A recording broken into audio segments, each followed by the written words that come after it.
bass in your face.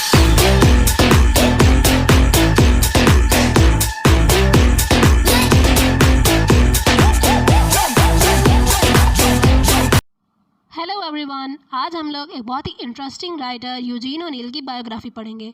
Eugene O'Neill, जिसका पूरा नाम यूजीन ग्लैडस्टोन ओनील है, 16 अक्टूबर 1888 न्यूयॉर्क में पैदा हुआ था और इसकी डेथ 27 नवंबर 1953 बॉस्टन मैसाचुसेट्स में हुई थी। यूजीन ओनील एक अमेरिकन ड्रामाटिस्ट है और नोबेल प्राइज़ विनर है लिटरेचर में। 1936 में इसे नोबेल प्राइज़ मिला था इसके masterpiece long day's journey into night की वजह से। ये जो long day's journey into night है, ये ड्रामा दूसरे इंपॉर्टेंट और famous works the horizon, Anna Christie, strange interlude, ah wilderness and the iceman comet, इस सबसे ज़्यादा फेम हासिल की थी इस ड्रामे ने। स्टे जो रहा है वो इसके भाई जेम्स और यूजीन की बर्थ की वजह से था कि इसी वजह से ये एक जगह पे ज़्यादा टाइम रुक गए थे, क्योंकि यूजीन एक होटल में पैदा हुआ था तो इसका बचपन जो है वो ज़्यादातर होटल रूम्स, ट्रेन्स और बैक स्टेज पर गुजरा है। दूसरे लोगों की तरह जो एक्टर्स की लाइफ होती है उसकी तरह यूजीन को भी ना बाप का प्यार मिला ना माँ का प्यार मिला, क्योंकि वो दोनों अपने काम में बिजी रहते थे तो इसे इग्नोर किया जाता था। इसी वजह से ये इनसिक्योर हो गया था और इसे नाइटमेयर आते थे, जिसका ब्लेम इसने अपने फादर को किया था। इस यानी कि हमेशा अकेले रहने की वजह से इसका जो बिहेवियर है वो थोड़ा सा चेंज हो गया था।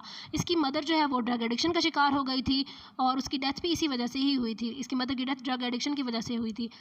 दूसरे बच्चों की तरह ये आम इंसानों की तरह बिहेव नहीं करता था, बल्कि अकेले रहने की वजह से ना इसे रिलीजन का पता था ना ही दूसरी चीज़ों का, तो इसने कैथोलिसिज्म भी अपने आप पर ही किया है, अपने बलबूते पर।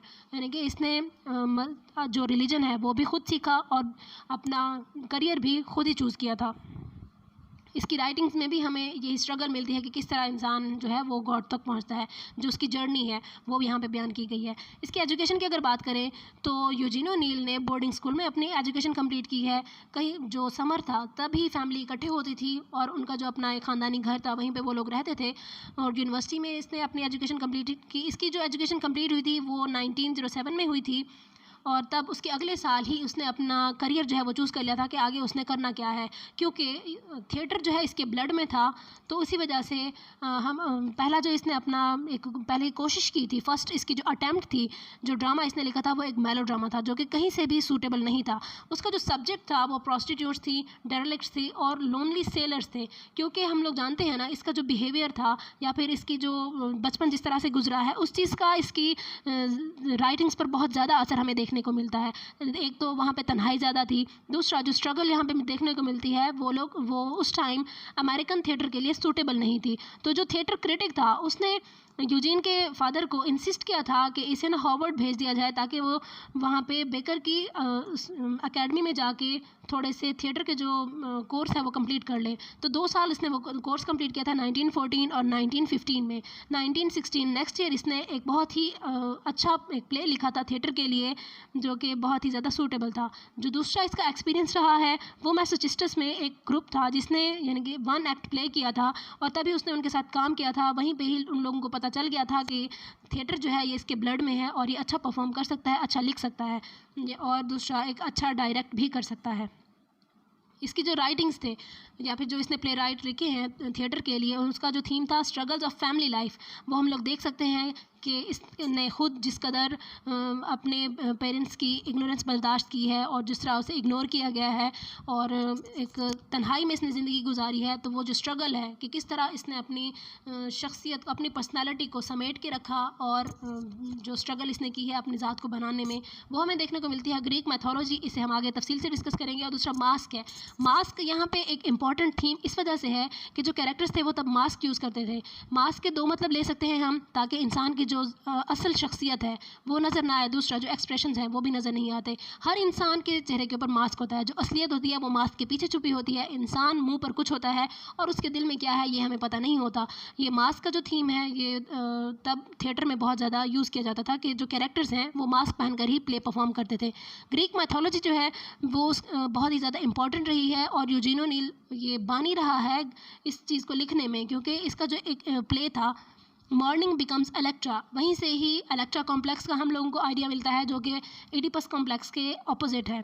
एडिपस कॉम्प्लेक्स जो एडिपस रेक्स का जो एडिपस रेक्स जो प्ले रहा है उसमें, यानी कि जो एक सन की अफेक्शन है अपने मदर के लिए, इलेक्ट्रा कॉम्प्लेक्स में एक बेटी की है अपने फादर के लिए जो अफेक्शन वो दिखाई गई है।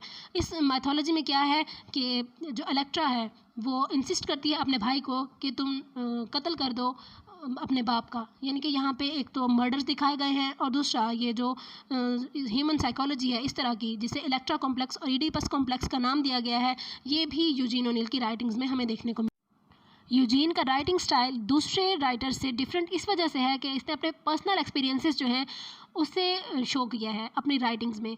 जितने भी मतलब कि इसके ट्रैजिक फैमिली रिलेशनशिप्स थे और दूसरा ब्रोकन फैमिलीज़ को जिन चैलेंजेस का सामना करना पड़ता है, और अगर ड्रग एडिक्शन का जो एक्टर लोग शिकार हो जाते हैं वो चीज़ हमें देखने को मिलती है। यही कैरेक्टर्स जो हैं वो इसकी राइटिंग्स में बयान किए गए हैं। इसका अपना भाई भी जेम्स, वो भी मिडिल एज में अल्कोहलिज्म की वजह से इसकी डेथ हो गई थी, और यूजीन ने खुद भी कभी एक हैप्पी मैरिड लाइफ नहीं स्पेंड की थी। नोटेबल वर्क्स जो हैं उसमें beyond the horizon Eugene O'Neill का एक पहला प्ले जिसने पुलिट्जर प्राइज़ विन किया था। उसके अलावा the emperor Jones, Anna Christie, desire under the elms, the iceman comet, long day's journey into night, जो कि हम नोबेल प्राइज़ जिस वजह से मिला था इस प्ले की वजह से, a moon for the misbegotten, strange interlude, mourning becomes Electra and ah wilderness, a comedy, ये सबसे अहम है राइटिंग्स में। और जो मास्टर पीसीज हैं वो है द मॉर्निंग बिकम्स इलेक्ट्रा जो 1931 में पब्लिश हुई थी, और long day's journey into night जिसकी वजह से इसे नोबेल प्राइज़ भी मिला था। 27 नवंबर 1953 में फिर इसकी डेथ हो गई थी। आज का जो हमारा टॉपिक है वो यहीं पे एंड होता है। उम्मीद है आप लोगों को समझ आ गई होगी। वीडियो अगर पसंद आई हो तो इसे लाइक कीजिएगा, चैनल को सब्सक्राइब ज़रूर कीजिए।